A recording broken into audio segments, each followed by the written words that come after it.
She wore a false beard and called herself king.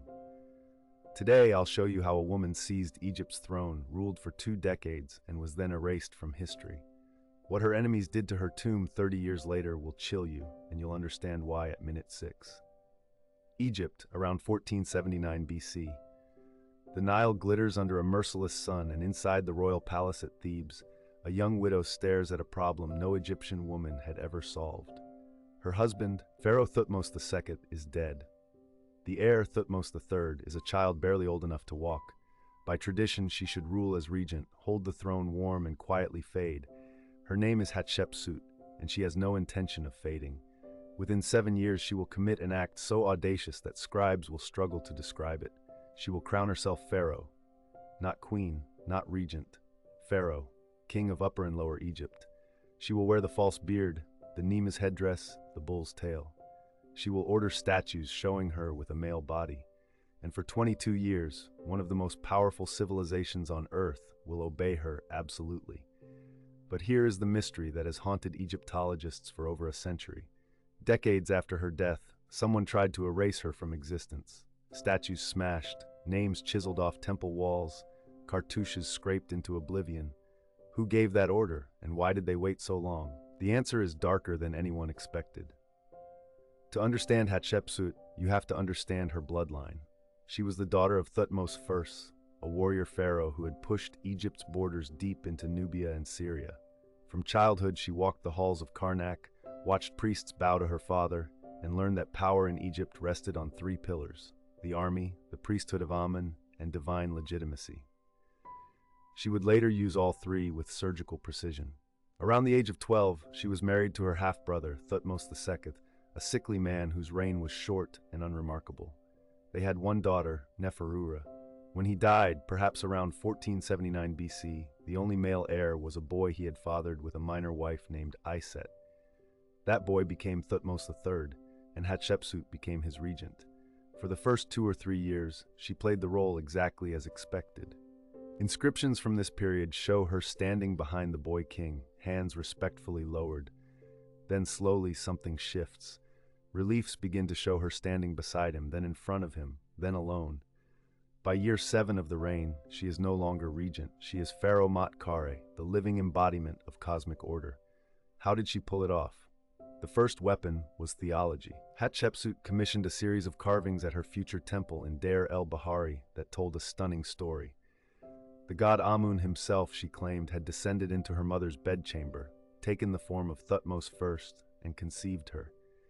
She was not merely a king, she was the daughter of a god sent to rule. In a society where the pharaoh was the bridge between humans and the divine, this was checkmate. The second weapon was the priesthood. She showered the temples of Amun with gold, land, and obelisks, including 2 at Karnak that still stand nearly 30 meters tall. The priests, in turn, blessed her reign. The third weapon was a man named Senenmut. He began as a steward of her daughter Neferura and rose to become her chief architect, her treasurer, and possibly something more. Senenmut designed the masterpiece of her reign, the mortuary temple of Deir el-Bahari, a colonnaded sanctuary built into the cliffs across the river from Thebes. It is still one of the most breathtaking buildings in the ancient world. Rumors of an intimate relationship between Hatshepsut and Senenmut have circulated since antiquity. Graffiti discovered in an unfinished tomb above Deir el-Bahari shows a crude sketch of a male figure with a female figure in a position that scandalized Victorian Egyptologists. We will never know the truth. What we do know is that Senenmut accumulated more than 90 titles and was allowed something almost no commoner ever received, a tomb beneath the floor of her own temple complex. But Hatshepsut was not only a builder and a politician. She was a strategist of trade. In the 9th year of her reign, she launched a famous expedition to the land of Punt, somewhere along the coast of the Red Sea, probably modern Eritrea or Somalia. 5 ships sailed out and returned loaded with gold, ebony, ivory, leopard skins, baboons, and most importantly, 31 live myrrh trees, their roots wrapped carefully in soil. She had them planted in front of her temple. Reliefs at Deir el-Bahari record the entire voyage, including a startling portrait of the Queen of Punt, a woman with a curved spine and an unusual body shape that scholars still debate today. Under her rule, Egypt grew rich, peaceful, and architecturally magnificent. There were military campaigns too, in Nubia and the Levant, contradicting the old myth that her reign was purely peaceful. She was, by every measurable standard, a successful pharaoh. Then, around 1458 BC, she died. She was probably in her late 40s. The cause is debated. Recent forensic studies on a mummy identified by Egyptologist Zahi Hawass as Hatshepsut, found in tomb KV60, suggests she suffered from obesity, diabetes, severe dental abscesses, and possibly bone cancer. One theory holds that she used a skin lotion containing benzopyrene, a carcinogen, to soothe a chronic condition. If true, she may have unknowingly poisoned herself for years. Thutmose III, now a grown man and a brilliant general, finally took the throne in his own name. He would go on to become one of the greatest warrior pharaohs in Egyptian history, expanding the empire to its largest borders, and for about 20 years he honored her memory. Then, late in his reign, something changed. Around 1438 BC, an order went out. Hatshepsut's statues at Deir el-Bahari were torn down, smashed, and thrown into a pit. Her cartouches were chiseled off walls. Her image was replaced with that of her husband or her father.